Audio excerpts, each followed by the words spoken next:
Tandi di pasar Perahu. Kalau identitas pengendara sendiri Kak? Lelaki Agus. Agus, dalam mobil tersebut Kak, berapa orang yang ditimpangi? Dia yang kemudi saja, tidak ada penumpangnya. Dia hanya membawa pakan ayam, tujuannya di desa Sukamaju, kecamatan Teluk Limpoy. Oh, berarti ini dari arah kota tadi. Iya, kota. Kak, bagaimana kronologis kejadian, kenapa bisa ini keluar jalur Kak? Mungkin dia lepas kendali.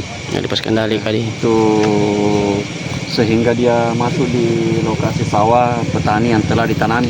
Ini Kak, apakah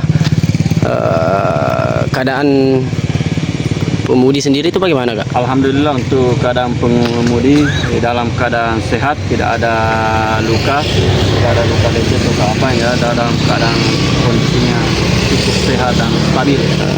Jadi bagaimana ini Kak, kapan rencana diderek atau apa tindakan selanjutnya Kak?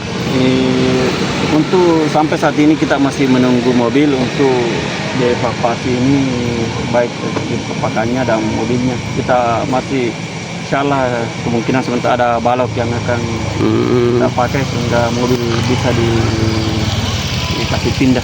Ini kaget Kak, hilang kendali atau ngantuk atau dan bagaimana Kak? Atau bagaimana Kak? Hilang kendali kali.